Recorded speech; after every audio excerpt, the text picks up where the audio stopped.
पहले ते सारे गी मेरी तरफों नमस्ते। आज सारे कन्ने परतोइए जुड़े दे हैं doctor Karan Singh ji. International Dogra Society is honored to host Padma Vibhushan Maharaja Dr. Karan Singh Ji, the former regent, head of the Indian state of Jammu and Kashmir for 18 years as Sadr Riyasat and lastly as governor. He is the youngest person ever to become a cabinet minister in India and also 4 times member of Rajya Sabha. Dr. Karan Singh Ji is recognized as an outstanding thinker and leader around the world. He is a renowned author and orator and has lectured in 5 continents on philosophy and culture, politics and environment, education and Vedanta. Today, we are living in times of great uncertainty. We are stuck between vanishing past and a future which is unknown. Vedanta is a reflection of ideas that emerge from the theories and philosophies contained in the Vedanta, Upanishads. Dr. Karan Singh Ji will talk on how the Vedas are considered to be the supreme wisdom to address this uncertainty we are living in. Namaskar, Dr. Karan Singh Ji. बड़ी खुशी है दूरी बारी आवारना में international Dogra society पर उसने सारे जेडे भी सुना दे हों या सोसाइटी दे रहे मेंबर मेरी बड़ी बड़ी शुभकामना there always go with flow ये बड़ी खतरनाक बीमारी है उस लोग मास्क नहीं ला रहे लब्भा का मास्क लाना चाहिए पर चलो इतने भारत वर्ष में अजे बंद नहीं हो रही बीमारी बधा रही है असं कोशिश तो करा रहे हैं काफ़ी आज मैं बड़ी खुशी है कि I am again once again connecting with the international Dogra community. I addressed you about a month ago, I think, and that was just a general talk. And today you want me to speak on the Vedanta, which is something that I really think is very important. Now, as you said, we live in an age of great turmoil and transition, where all the old landmarks are disappearing, and there is a quest for new certitudes. At a time like this, we look into our scriptures not in order to go backwards. There's no going backwards for time. People used to say, "Bahut acha hota tha ji wo zamana." That is no use going like that. We have to go forwards. Chare veti, the Rig Veda says, and we have to go forwards into the future. But what can we learn from our scriptures in order to give us the clarity and the energy to move boldly into the future? That is where I think Vedanta is so important. Now, as you said in your opening remarks, the Vedas are the oldest extant living religious classics. They go back many thousands of years, whether it is 3000 BC or 5000 AD BC, I'm not sure. There are various theories, but they're many thousands of years old. And these Vedas have come down to us through the long and tortuous corridors of time. It is a miracle, in fact, that we've been able to keep alive this great ancient heritage that we got in our country and in our thinking process. Now, the Vedas are hymns, as you know, to various deities. Beautiful hymns in Sanskrit, Indra, Varuna, Agni, and so on. Various different deities. Then after that, there are the Brahmanas, which work out the detailed structure of how the sacrifice should be done. Because as you know, in the Vedas, there were no temples. The worship there was the Agnihotra, the worship to the sacred fire. Then there are the Aranyakas, and then at the end, there are the Upanishads. Now, the Upanishads are known as the Vedanta, firstly because they come at the end of the Vedic collections. The Vedas, the Brahmanas, Aranyakas, and the Upanishads. And secondly, because they do represent the high watermark, not only of Hindu philosophy, but of world philosophy. So the Upanishads are very interesting, very remarkable documents. They are full of inspiration. They are dialogues. Please remember that ours is a dialogic civilization. A question and answer. Right from the beginning of our civilization, in the Upanishads, there are sharp questions put by one or more pupils, and the Rishi, the Guru, gives the answer. So unlike the Semitic religions, which are revealed religions, where you have a text and you can't question it, Here, there are sharp questions. Why are we here? What is the purpose of our life? Who impels us to live? Where do we go after we die, and so on? So these questions are there all along. So the Upanishads are a series of dialogues between the Guru and the Shishya. There are hundreds of Upanishads according to our tradition, but there are 11 major Upanishads: the Isha, the Kena, the Katha, the Prashna, Mundaka, Mandukya, Aitreya, Chandogya, Brihadaranyaka, and the Shvetashvatara. These 11, I think, are the principal Upanishads which should be studied and which are studied by students. They vary in length. The Mandukya is only 12 verses, and the Brihadaranyaka, Chandogya, hundreds of verses. So now the question therefore arises, what is the meaning of the word Upanishad? Upanishad means sitting nearby. The Guru sits and the disciples sit nearby, and they have this dialogue on spiritual issues. That is Upanishad. It also has a second meaning of being a secret teaching, a teaching that should be given only to people who are qualified to hear it and who really want to learn from it. Now, the Upanishads are so full of content, it's virtually impossible to encapsulate it. But I'll try and do. What I'll try and do is, I'm going to place before you 6 concepts drawn from the Upanishads. And what I find very interesting is that as we go into the future, the philosophy, instead of getting abandoned, in fact becomes more relevant. And that's the test of a scripture. If a scripture doesn't talk to us today, then it is all right for research scholars and people like Harbans Singh who are scholars and writers. But to be relevant, any religion or any scripture has to be important, has to impact us today. So I'm going to put before you 6 concepts, and I'd like you to listen carefully to them. The first is the all-pervasiveness of the divine. Isha vasyamidam sarvam yat kin jagatyaham. Whatever exists, not only this tiny speck of dust that we call planet Earth, but the billions and billions of galaxies in the unlimited universe around us, whatever has existed, whatever exists now, and whatever will come into existence, all of that is permeated by, is illuminated by the same divine light. This is the basic thing we must understand. So the Big Bang, if it happened, was an explosion not only of light, not only of energy, but an explosion of consciousness, because that is built into the structure of the Brahman. So this all-pervasive divine force is known as the Brahman. Be careful, it's nothing to do with Brahma. Is one of the Trinity. Brahman is a caste. This is known as the Brahman or the Parabrahman. This great power that illuminates everything. That is the first concept that we must grasp. The second concept is that there is a spark of this divinity in each one of us. Ishvara sarvabhutanam hrideshe tishtati. The Lord resides in the heart of all beings. It's a remarkable idea. We never have a chosen race or a chosen people or a chosen caste. All human beings, according to the Vedanta, are children of immortality. Amritasya putra. And therefore this spark is to be found in other creatures also. But it is only when we reach the human level that we are conscious of being of this spark. So this spark within each one of us is known as the Atman. So you have the all-pervasive Brahman and you have the Atman within each human being. And the purpose of our spiritual quest is to join these two. Joining. The word yoga means to join. Yoga is not only the exercises that we see. Yoga is a very important word. It means to join. It comes from the same root as the English word to yoke. So yoga is the philosophy and methodology of joining the Atman and the Brahman.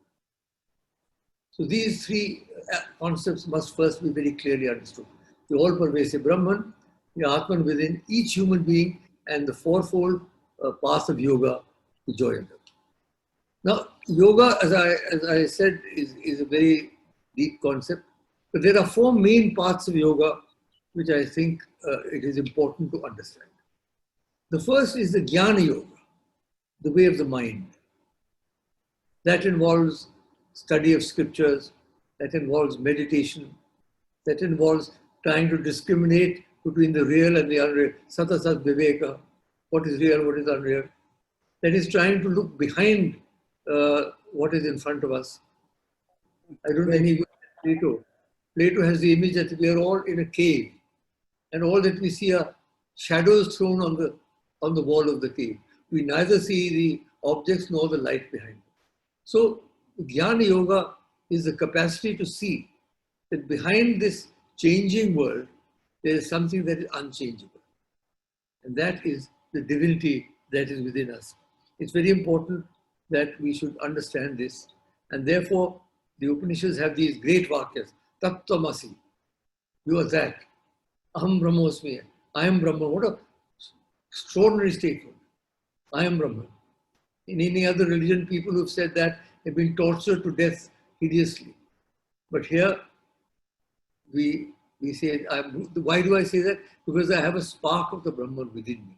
Otherwise, I would not have been able to say that. So, the Jnana Yoga is the way of the mind, the way of the intellect, the way of the discriminative wisdom. The second is the Bhakti Yoga. If the Jnana Yoga is the way of the mind, Bhakti Yoga is the way of the heart. Unless our heart opens in love and surrender to the divine, to whatever form of the divine we like, our spiritual flight will not take place. They're like two engines of an airplane, the mind and the heart, the emotion, they have to work. And that is why we have this magnificent galaxy of gods and goddesses. Many people are surprised, how do you worship so many gods? They are all different forms of the same divine. That's very important to understand. They are not essentially different. They're different manifestations.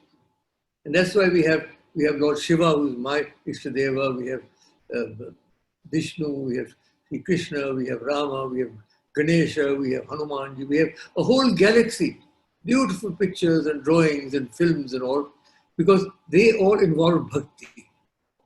But unless we fall in love with the divine, we cannot find it. Please remember this. It's not just a passing interest. That's not the way. If you're really following the path, you got to fall in love with the divine. Like the Sufis fall in love with the divine. Like Maulana Jalaluddin Rumi fell in love with the divine. Or Hazrat Nizamuddin fell in love with the divine. Or Meera fell in love with Krishna. Or Tulsidas fell in love with Rama. So this is the Bhakti Yoga. And that is why we have these.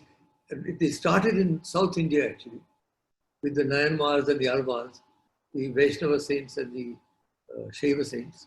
And it came up and this Bhakti movement spread throughout India. You have Kabir, you have Tulsidas, you have a whole galaxy of saints.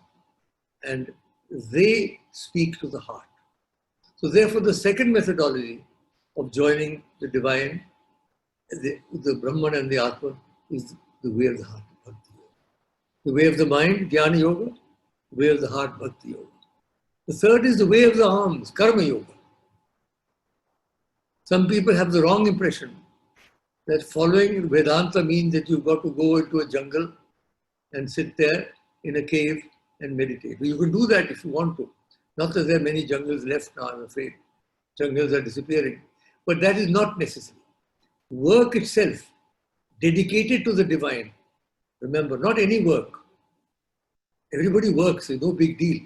But Karma Yoga is work dedicated to the divine. Because I am a Shiva Bhakta, yat yat karma karomi tat tat akhiram shambho tavaradham. Whatever I do, including this lecture, I offer to the divine. So work can also be an important and powerful means of spiritual growth. This is an important point, and the Gita, I think, explains this point in more detail. This whole theory of Karma Yoga. Karma yoga meaning yoga which is dedicated to the divine. And there's a beautiful slogan in the Gita. Let me tell you, Vedanta has three foundations: the Upanishads, the Bhagavad Gita, and the Brahma Sutras. But the Upanishads, first of all, with their Shruti, and the other two are Smriti. So the Gita at one point says, when Arjuna sees that magnificent Vishwarupa Darshan, and then he prostrates, and he says, Tasmat pranamya pranidhaya kayam prasadaya tvamaham ishimedam. I bow to you and I demand love from you. How? Piteva putrasya sagheva sakyu priya priya yarasi devasa. What a beautiful thing. I want to love like a father to a son, like a father to a dear son. Piteva putrasya sagheva sakyu, like a friend to a dear friend. Because the father-son is still within the family structure. A friendship can cut across barriers of caste and creed, but not even that. Priya priya, like a lover to the beloved. So the combination of the love of a father to the son, of a friend to a dear friend, lover to the beloved, is the combination that we have to have with the divine. So this karma yoga, once you have that combination, then you can dedicate all your work that you do to the divine. So therefore, that is the third way, the way of the mind, the jnana yoga, the way of the heart, the bhakti yoga, the way of the arms, the karma yoga, and the way of the breath, the raja yoga. Breathing is something we all take for granted. But in fact, breathing, if properly regulated, can take us on the spiritual path. And that is where all these asanas that you see, people making these difficult asanas and standing on their heads and all, they are all because this is apparently supposed to help in the process of breathing. I don't think you need to have the capacity to stand on your head to achieve enlightenment, but the breath, the way of the breath. How do we breathe? Do we ever teach our children how to breathe? I don't think so. Or how to sit, for that matter. ऐसे double होके बैठते हैं ऊपर की तरफ. I mean, it's ridiculous. We must teach them that keeping the spine straight and breathing is the key to good health and to any spiritual development. I'm not going to go into the different ways of pranayama and how to do it and all. That is something you have to learn from a guru or from somebody who knows the details. But it's important to remember that this simple act of breathing, which we take for granted, has within it secrets.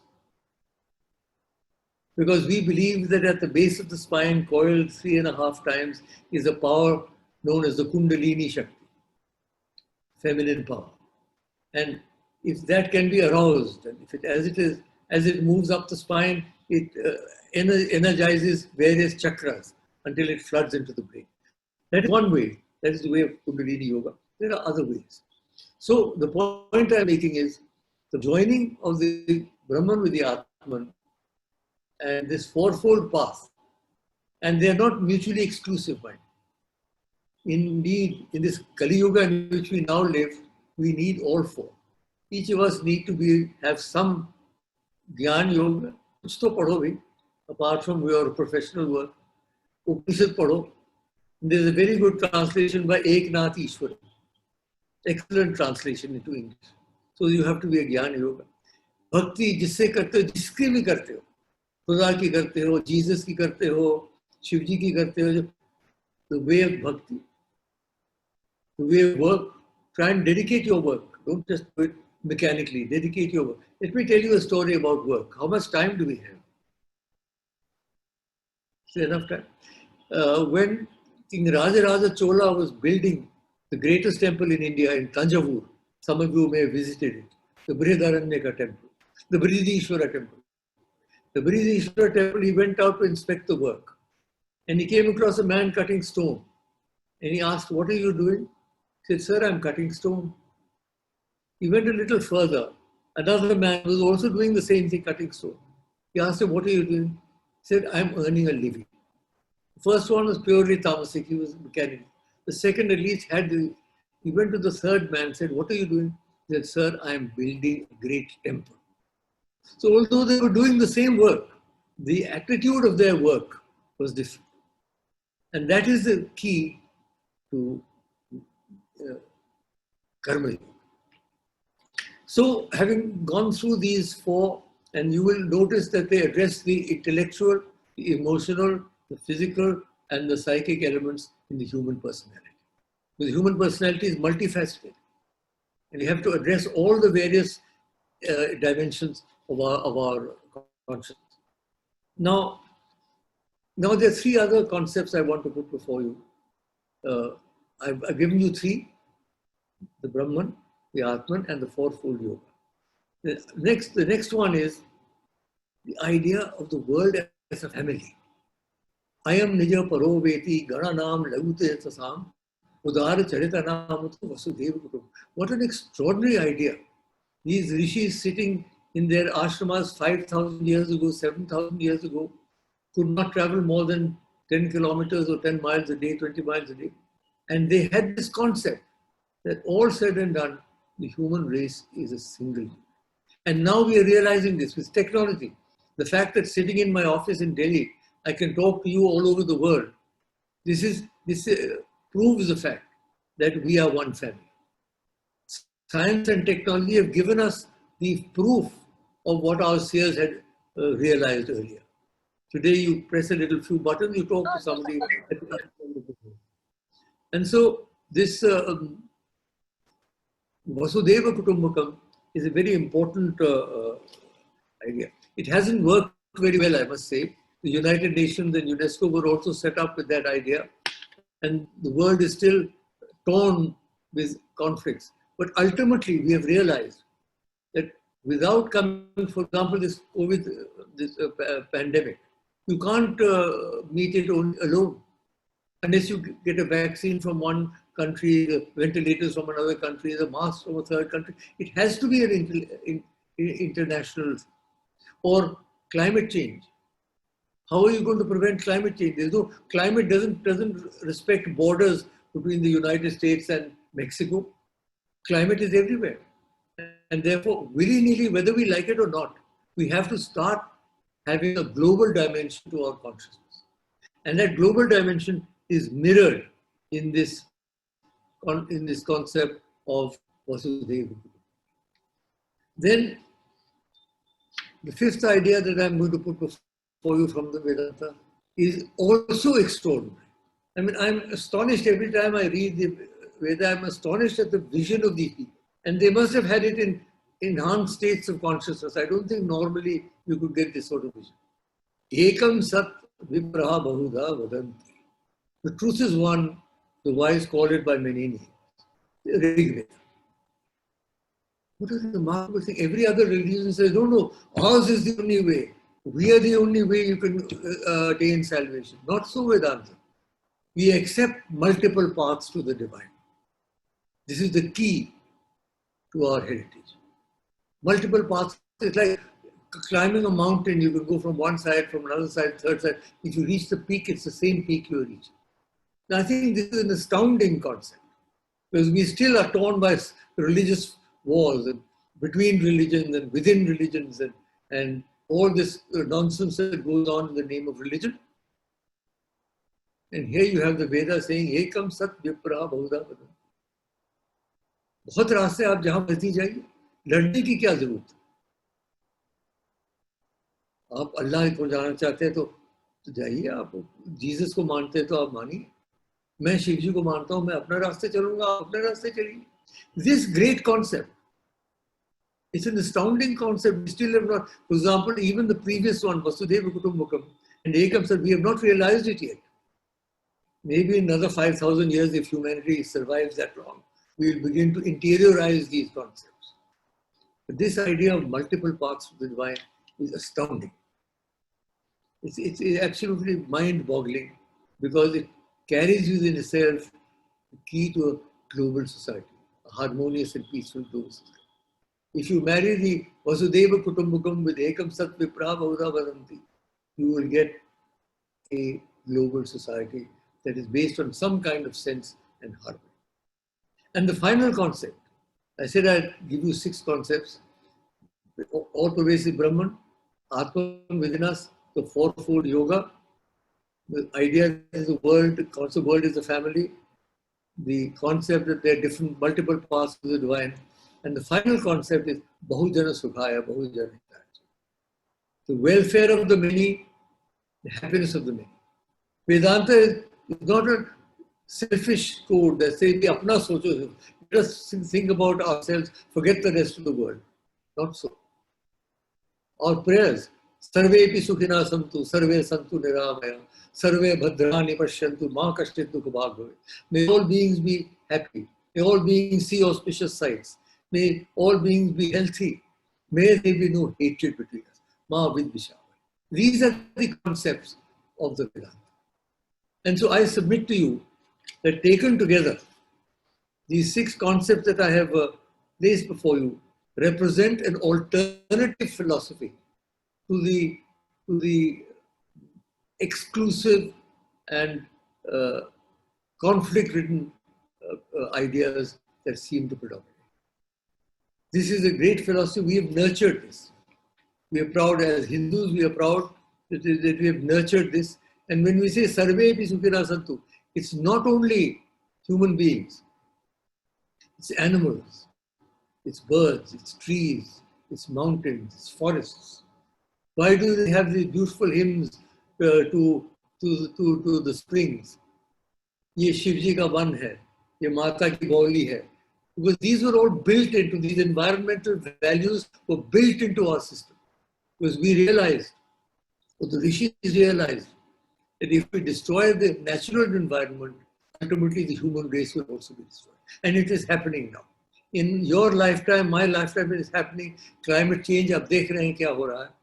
Within 4 or 5 years, several countries are going to disappear. Several ocean countries are going to disappear. Climate change is bringing about erratic and dangerous events in the weather. The oceans are rising. The glaciers are melting. So already we see the results of our foolish and totally destructive attitude. We do not believe that we've been created to have lordship over the animal. Not at all. We are also part of it. They've also evolved.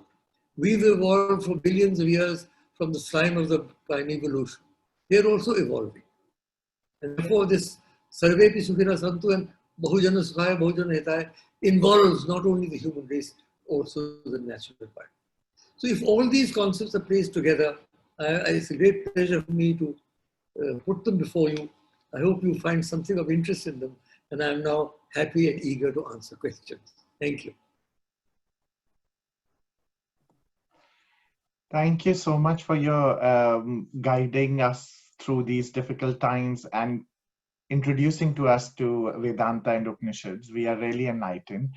Now, I would ask if anybody in the audience would like to have any questions to Maharaja Sahib.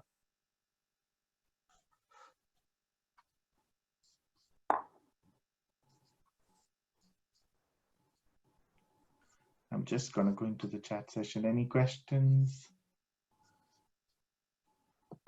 The Vedanta is so clear, it's difficult to question it.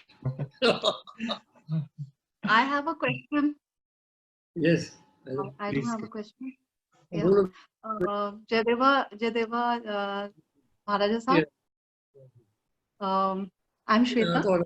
And Anji. I've been studying Vedanta a little bit, but it interests me a lot because it has made a lot of difference to my life. And one thing I would like to ask you is, when you say that, the whole idea of Vedanta is to combine the Brahman and the Atman. So, how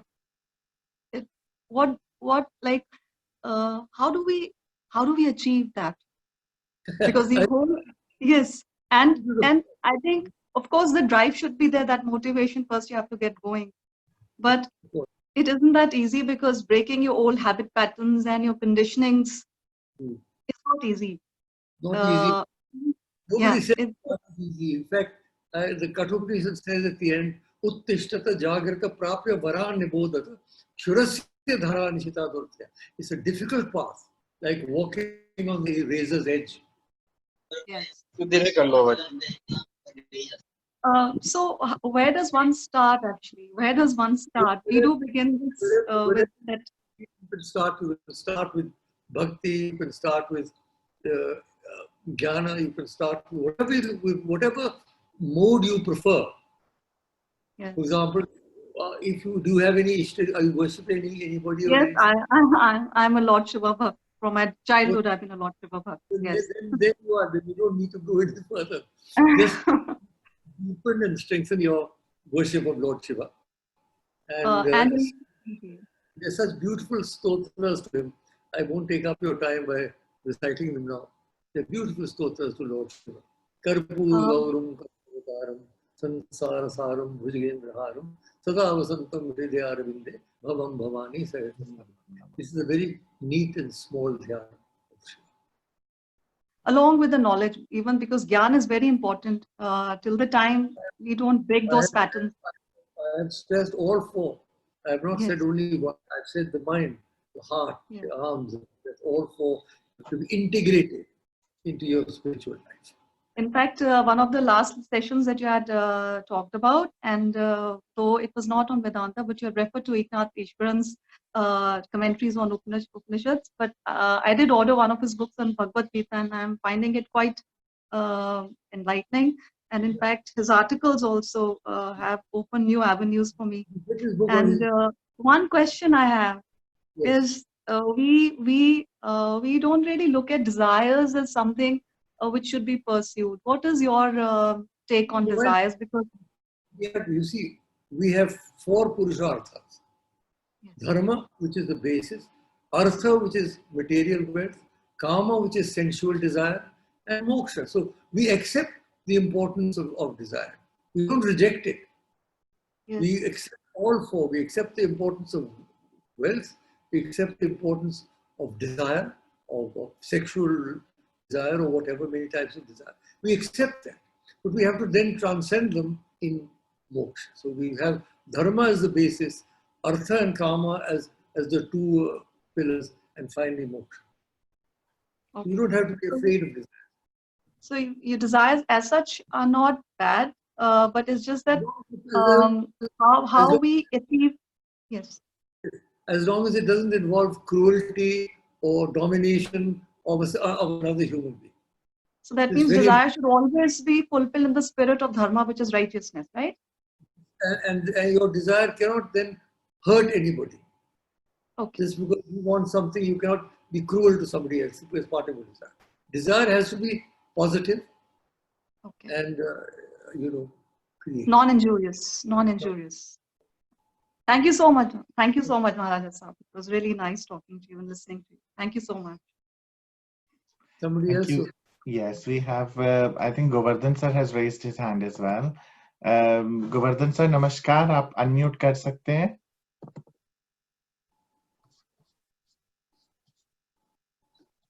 Hello. Hello, namaskar ji. Namaskar. Jai Maharaj. ये ब्रिजेंद्र सिंह जी तस्वीर दिखा रहा ਤੁਹਾਡੇ ਪਿੱਛੇ ਹਾਂਜੀ ਇਹ ਮੇਰੇ ਕੰਨੇ ਰੋਂਦੇ ਜੀ ਦੋ ਹੈ ਜ਼ੋਰਾਵਰ ਸਿੰਘ ਦਾ ਜ਼ੋਰਾਵਰ ਸਿੰਘ ਤੇ ਇੱਕ ਬਾਜ ਸਾਵੇਂ ਦਾ ਬਾਜ ਸਿੰਘ ਉਹ ਲਾਣਾ ਜੇ ਜਦੋਂ ਬਾਜ ਸਿੰਘ ਆਇਆ ਤੇ ਵੀ ਉਹ ਟ੍ਰਾਇੰਗਲ ਪੂਰੀ ਹੈ first middle and last one question, my grandson is here, he's saying after listening your wonderful lecture, he says that in this present very busy life, particularly as we sometimes don't have time to even food, how do we do this purusharth which we want to do, but is there any some way of motivating? You have to adjust your lifestyle to some extent. You cannot go on a sort of frenetic lifestyle without all your energy is going on. थोड़ी बहुत वक्त कटना पाना. But it's good to see you again. How are you feeling? Are you well? I am absolutely fine now, sir. I'm fine. I'm now writing a book. I have taken part last time. In fact, I would like you to see that, so that is the truth I have given. And after you see that, then I will start writing my book. I'm just telling the audience that you and I go back 60 years. Can you imagine? This is all your and God's all wish that I'm keeping fit. But to at answer your my question, 20. we have to adjust our lives to some extent. That's We have, right. we have to make time for our spiritual quest. We make time to do on this computer, but you must make time. You must adjust your life to some extent. Don't get so involved in your work that you don't even get an hour or two to yourself. That's what I would suggest to young people particularly. And sit straight when you're doing the computer. So we have Rajni Tiwari ji. She would like to ask a question. Rajni ji, I think you have to unmute yourself.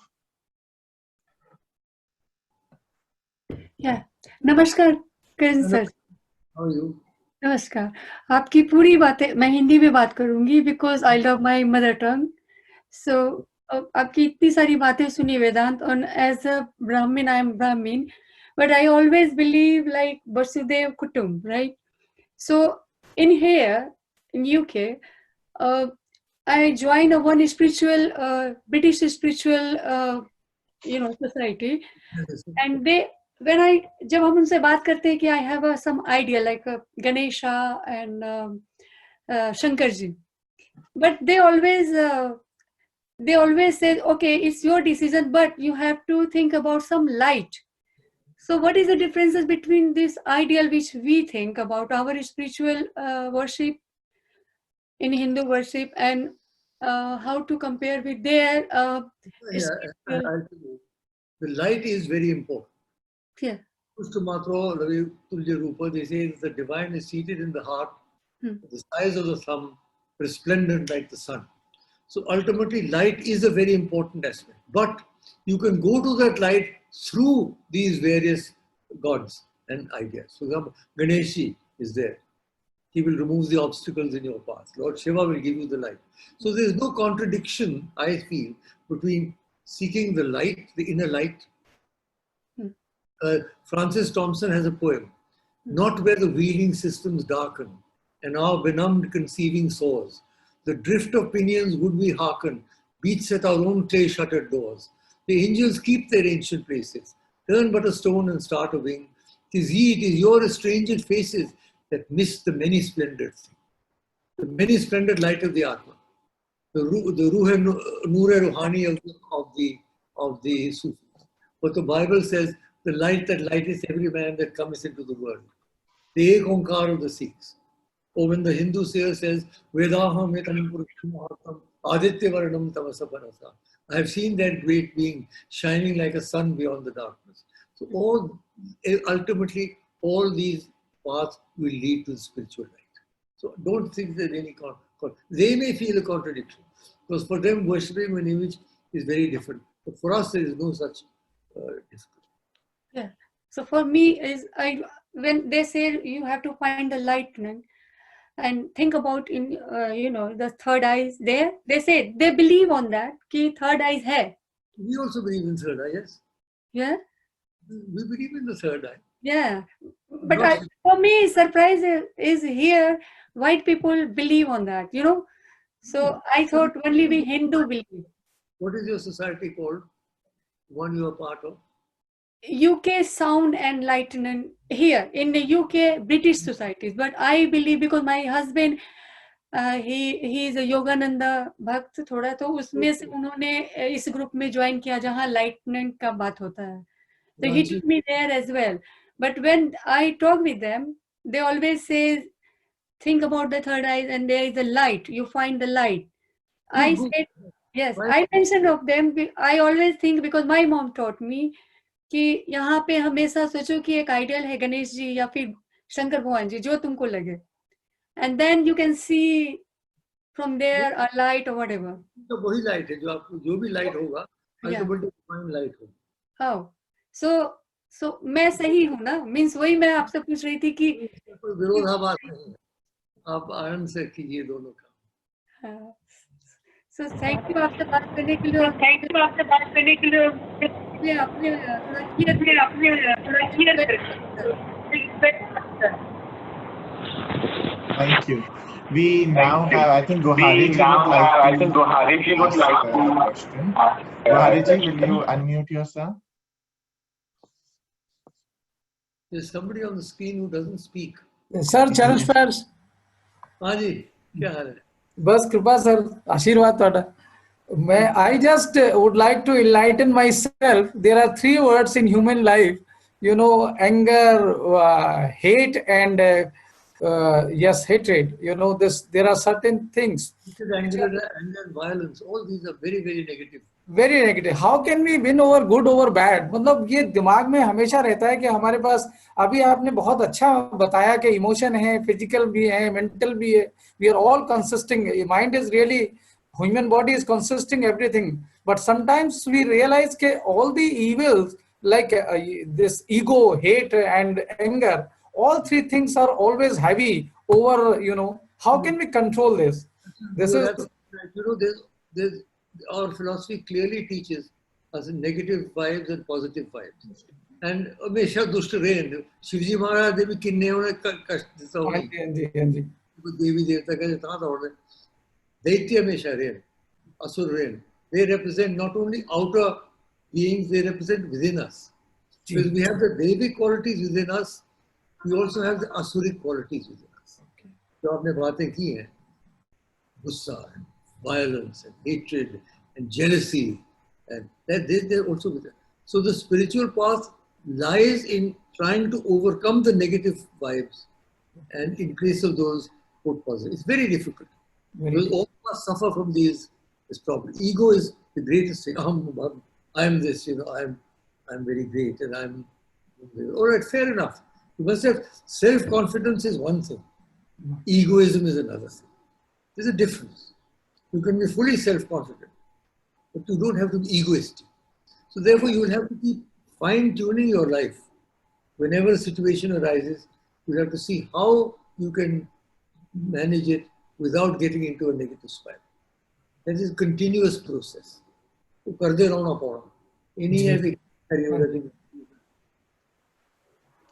Thank you, Gohari ji.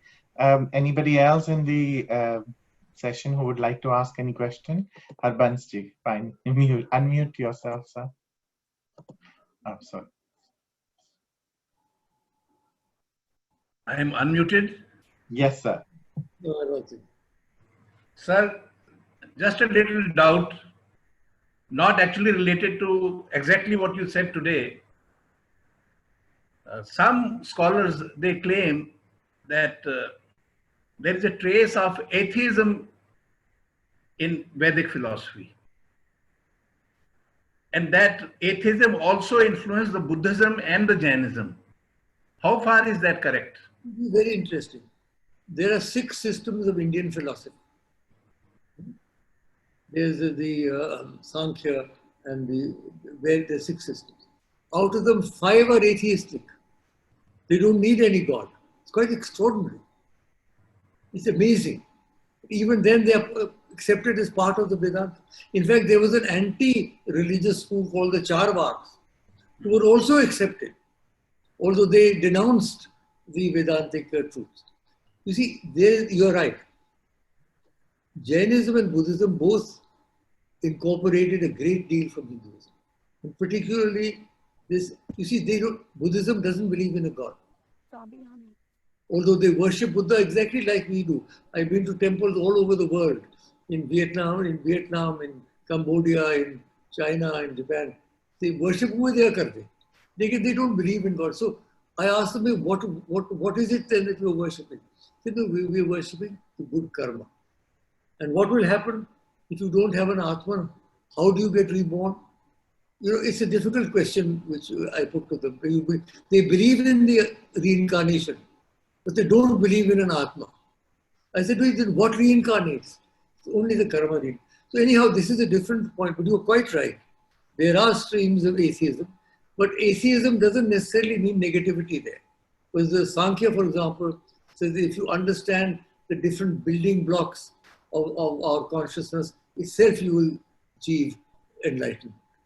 Even the atheism there is a creative atheism, not a negative atheism like this Chinese communism or the Soviet Stalinism. They are anti-religious. They're not only atheistic, they're anti-religious. Atheism doesn't necessarily mean that you're anti-religious, it just means you don't believe that there is a God. And we are so open-minded that we accept even that. You go on your spiritual path. If you don't believe in the God, you will get something that you will. A supplementary question, sir. Yes. The philosophies of Adi Shankaracharya, Madhvacharya, and Mandana, are they contradictory or do they complement each other? No, it's a very interesting point. I've talked of the Atman and the Brahman. Now, what exactly is their relation? One theory is Advaita. There's no difference. We are the same as the Brahman. That's what Shankaracharya says. Ramanujacharya says no. Vishishta Advaita.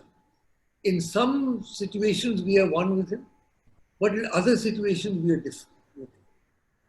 And Madhavacharya, who is the third, is Dvaita. He says, no, we can't possibly become Shiva, but we can worship as ourselves. So these are three different approaches to the Vedanta. One is the Advaita of Shankaracharya, the Dvaita of Ramanujacharya, the Visheshadvaya of Ramanujacharya, and the Dvaita of Madhavacharya. And these are all different systems.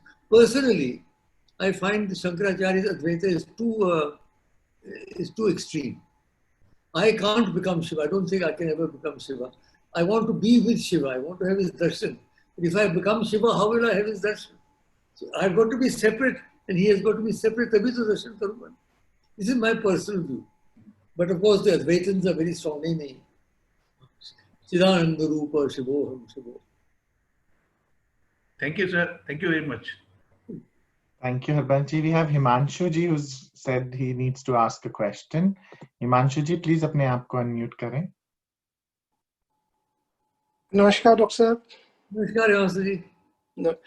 Doctor साहब, आप का एक बहुत लंबा experience है इन सब चीजों में. एक चीज मेरे मन में बार बार आ रही थी, आपके पर्सनल अनुभव में कोई ऐसे व्यक्ति आपको कभी मिले हों जो आपको लगता हो कि जो धर्म अर्थ काम के बाद जो मोक्ष तक पहुंचे, ऐसे कोई पर्सनल एक्सपीरियंस किसी के साथ, या आप किसी ऐसे व्यक्ति को जानते हो जो लिविंग हो या अवेलेबल हो, कहीं पे हो, ऐसी कोई चीज? ऐसा है कि जज करना दूसरे को बड़ा मुश्किल होता है कहाँ तक पहुंचे. लेकिन मैंने एक तो स्वामी लक्ष्मण जू थे कश्मीर में, वो कश्मीर शहर के अंतिम आचार्य रहे. स्वामी लक्ष्मण जू रहना, उनका देहांत हो गया. लक्ष्मण जू, स्वामी लक्ष्मण श्रीनगर में निशात में उनका आश्रम था और वो शैव शास्त्र में बहुत आगे बढ़े हुए थे. अब मोक्ष तक पहुंचे मैं कह नहीं सकता हूँ, लेकिन वो बहुत एडवांस थे. कृष्ण भक्ति में एक अंग्रेज श्री कृष्ण प्रेम, वो रोनाल्ड निक्सन नाम था उनका, ब्रिटिश एयरफोर्स में थे.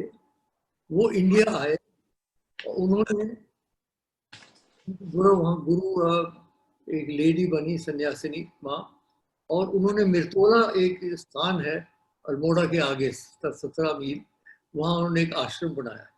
तो कृष्ण प्रेम ने बहुत सुंदर किताबें लिखी. अगर आपको मिलती हो लंदन में तो 2 किताबें खास तौर पर मैं सजेस्ट करता हूँ.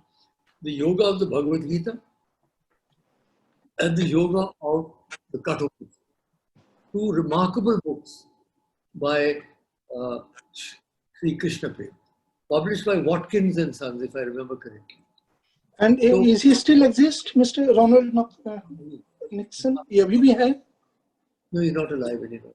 Okay. The ashram is still there, but he's not alive.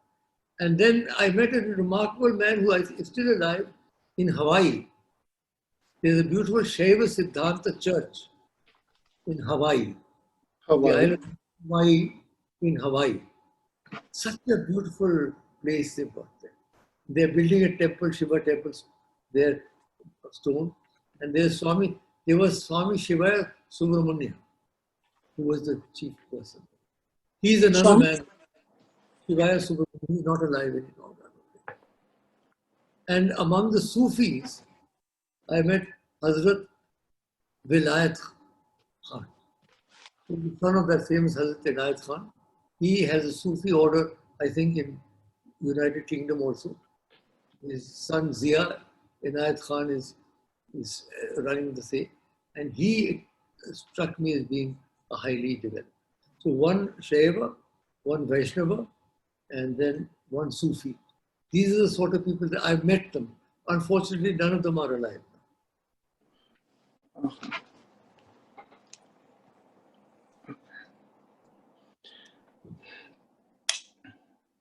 पर आपको इन सबसे मिलने का मौका मिला. I also met Anandamai. Anandamai, जिसका नाम आपने सुना होगा. She was full of love and full of this extraordinary grace. मैं बहुत लोगों से मिला. स्वामी मुक्तानंद से मिला, जो गणेशपुरी वाले. उनका अपना एक पूरा वो चल रहा. कृष्णमूर्ति जी, जिद्दू कृष्णमूर्ति मेरे गेस्ट रहे 15 दिन कश्मीर में. उनसा तो बहुत मुझे भगवान की कृपा से बहुत लोगों को मिलने का मौका मिला. और कृष्णमूर्ति जी से आपका कैसा संस्मरण है? मैं बहुत उनको आदर करता हूँ, लेकिन मेरा टोटल मतभेद है उनसे. किसी भी बात से हम वी डोंट एग्री, क्योंकि वो उनका मुझे बड़ा नेगेटिव लगा, लेकिन मैं उनका व्यक्तित्व जो है वो बहुत he was a, you could call him a Charvaka ऋषि और atheistic Rishi.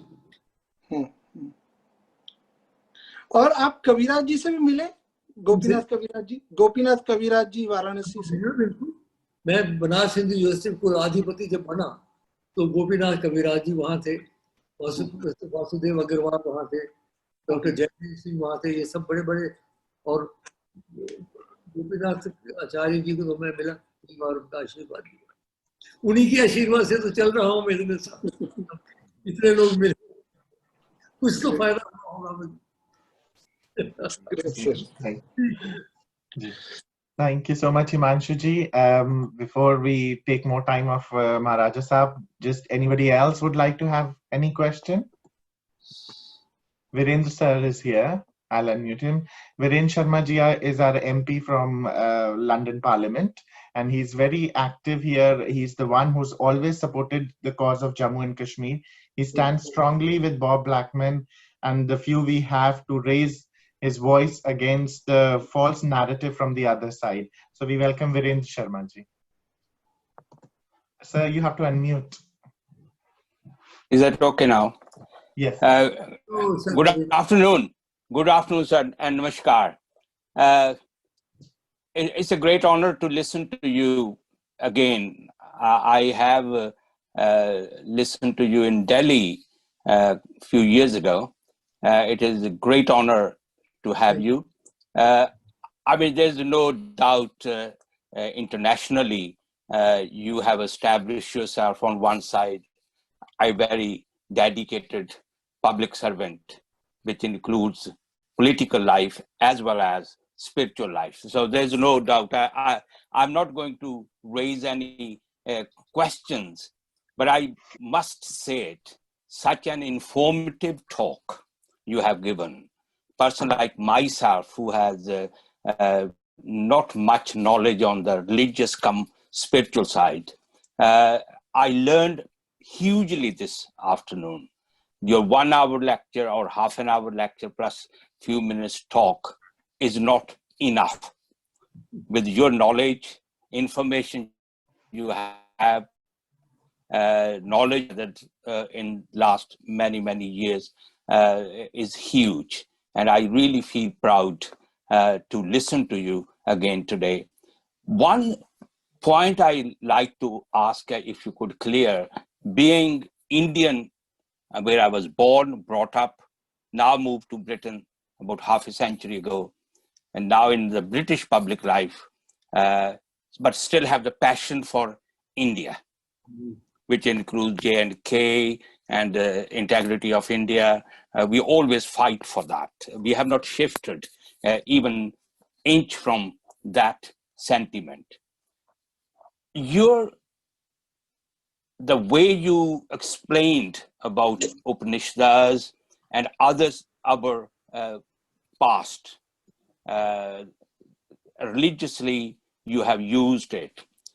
But this is disappearing. The whole subject is limited to individuals to learn rather than as a society, because you said it very clearly that this is not religious side, it is just knowledge you gather. Is there any possibility that in India and outside India, this becomes as part of the academic? Harvansh Singh and myself has in the past got involved in the general learning about Jammu and Kashmir for myself from him. That what is the best way we can get into where our future generations are not cut off? The way the whole education system and the campaigning issues are, awareness issues are, it is in very limited hands and the limited places. I may not be very clear on my question, but I wanted to raise it to bring it more publicly accepted subject where the people can also have the way of life you have predicted. Sharmaji, I understand exactly what you say. You raised a very important point. In India, you can go through an entire educational system from pre-kindergarten to post-doctorate without once being introduced to the Vedanta or to the Upanishads. I think it's an extraordinary thing that with such a rich philosophical background, we have not involved it at all. The reason is, I think, that we have made a very limited definition of secularism. Because you remember when the country was partitioned, you're old enough to remember the partition, perhaps. No, I born during that time. Partition was as a result of religion. Yeah. So the constitution makers had a total sort of rebound and said there should be no religion. You cannot teach any religion in school. My thesis has always been that the Vedanta is not a religion, it's a philosophy. Plato. Plato was not a religion.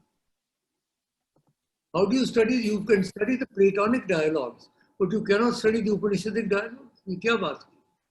So what I have always hoped is that the concepts, the basic concepts, for example, of many paths to the divine, of the global society, these should be introduced into the education system.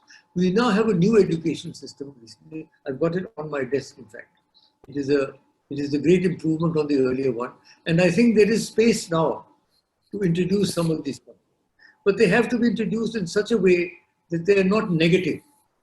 They're not anti anybody.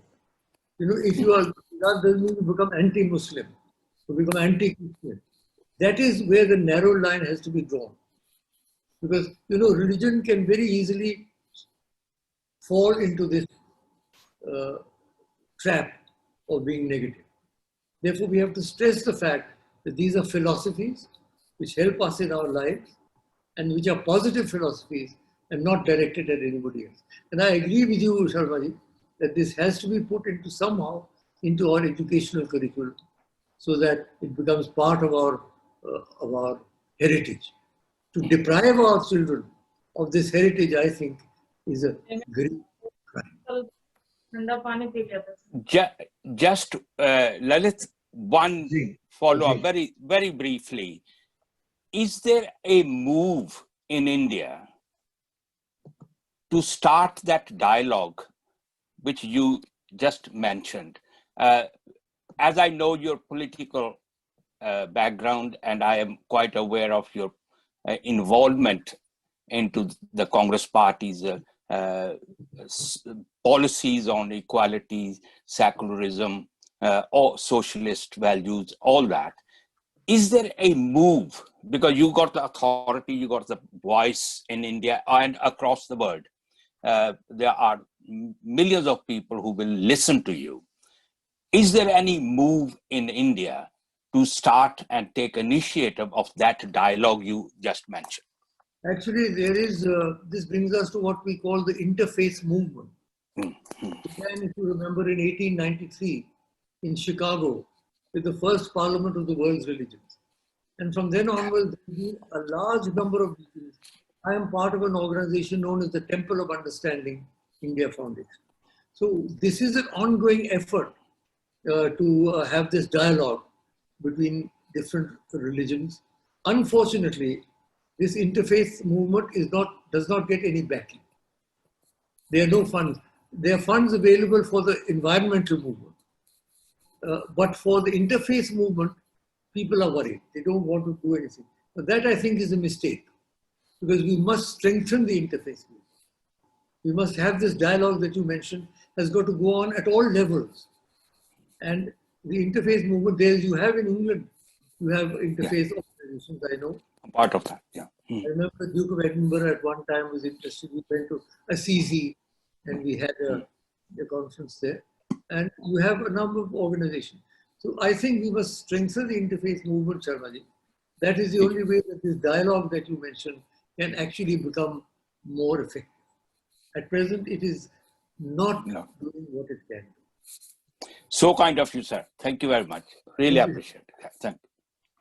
Thank you, Virendra-ji. Last call for if anybody else has any questions. I have a question. Last question. Good question. Sorry, Maharaja Sahab, I'm again disturbing you, but I do have a question. Go ahead, Veda. Can I ask? Yeah. The Vedanta talks of the discovery of the self. Can you just tell us what is the self? I told you the self is the Atman. I told it right in the beginning. The Atman is the self. What is the nature of the self? The nature of the self, it is luminous, it is brilliant, it is the light of lights. That is a real nature. That is a real nature. Tat Subram Jyotisham Jyoti Satat Atma Vido Vidu. In the furthest golden sheath is enshrined the immutable Brahman. That light of lights, resplendent, that is what the knowers of the Atman know. So the self, in the deepest sense of the word, you see, the self is used by Freud, by the Jungians, the post-Jungians, the transpersonal psychologists. They are gradually moving towards an idea of this inner self. So the self is the Atman. And if you move towards any of the four modes that I've said, you will reach the self one day. Hopefully. And is self-inquiry an important step towards discovering that self? Very important. Atma, all the time you should look into what you're doing. You should introspect, you should interior your eyes and see what it is within you that you're trying to find. It is there, it's within you. So ढूंढना पड़ेगा. जी बिल्कुल. Thank you. ढूंढे तो जाऊं कहाँ नहीं मिलता है तेरा नाम और निशान. मेरी उम्र तलाश में सारी गई, मेरा चैन गया.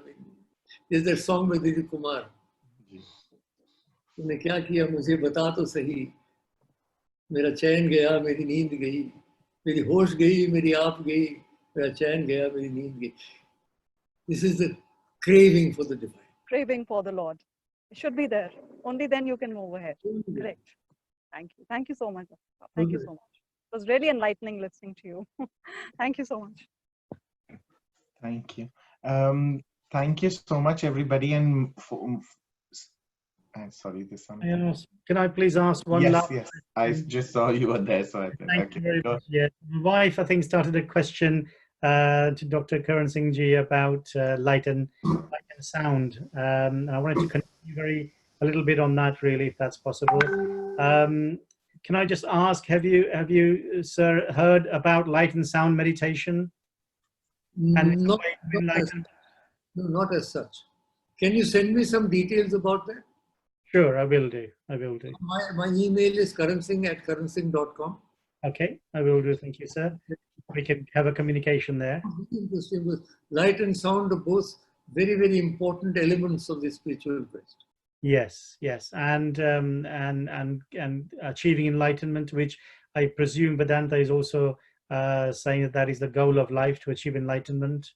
Where sound is Om, the primeval sound. Yes. In the beginning, there was the Word, and the Word was with God, and the Word was God. Yeah. The word for the Brahman in us is Om iti ek aksharam Brahma. The word Om, the primeval sound, and the recitation of Om is very important sound, and then the light should come also. So sound and light are both very important. Thank you, Let sir. me know what you're doing. I will do. And can I just ask one last question about your experiences of the self and of the Atman? I have no experiences. I'm sorry. I've never claimed to have had experience. But you must have a lot of experiences, because all the knowledge, wisdom, and the goodness that you have is all coming from there. I can't answer that question. But we are getting benefit from you, listening you. So thank you very much. Thank you very much. I'm so glad you enjoy what I say. I'm so glad. Thank you. Good week. And good luck with the light and sound. Thank you. Thank you. So in the end, I would like to just before we thank Dr. Karan Singh ji. Is there anybody else who would like to ask any question? So I think some Hi people Lalit, Lalit, namaskar. मैं सुकांत बोल रहा हूँ. Oh, the Golden Gate Bridge. नमस्कार sir. I think this is the second time again. छोटा सा question है आपके लिए. मैंने सुना है कि आप किसी तरीके से पूरी जगन्नाथ के राजा के फैमिली से जुड़े हुए हैं. ये बात सच है क्या सर? That's not me. वो अलग राजे हैं. अच्छा जी, अच्छा. वो अलग राजे हैं. उनकी जो पत्नी है वो जम्मू की है. जी. हाँ जी, हाँ जी. अच्छा. पीछे आपकी तस्वीर है कि एक्चुअल ब्रिज है. इतना सुंदर है ये गोल्डन गेट ब्रिज. जी सर. नहीं sir, just a background picture sir. खड़े हो जाते हैं when I see this fabulous bridge, like the bridge to immortality, on Muir Woods on the other side. जी sir. It's a lovely bridge. देख के बड़ा मजा आया. जी सर. परिवार है हमारा. जी sir. Thank you so much sir. Thank you, Sukanti. Dr. Karan Singh ji, thank you so much for enlightening us. ये वेदांत कहें या उपनिषद कहें, it's a महासागर. इसकी चंद बूंदे भी इस जीवन में हमें मिले तो we would think that we have lived successfully. And as Viren sir also said that आपका थोड़ा जो भी हमें मिला आज वो हमारे लिए प्रसाद है, लेकिन we would want कि ये आगे भी चलता रहे और ये जो अपार नॉलेज है वो जितना भी हो हमको मिल सके तो we would really be enlightened. So please अपना आशीर्वाद बनाए रखें. करते रहेंगे बातें इस बात में. जी. अगली बार होगा, समय होगा तो गीता के ऊपर करेंगे. जी बिल्कुल. जब भी आपके पास समय होगा, we'll be more than happy to take this out. Thank you so much for your time. मेरी शुभकामनाएं सारे डोगरा कम्युनिटी की, अपनी जुबान की और अपने हेरिटेज की जिंदा रखो. उसे भूलियो नहीं. अपने घरे भाएं दूर बैठे दे तुम, पर अपने घरे भूलना ते ना अपनी जुबान भूलना. जी. कदों नहीं बोला तो मता धन्यवाद.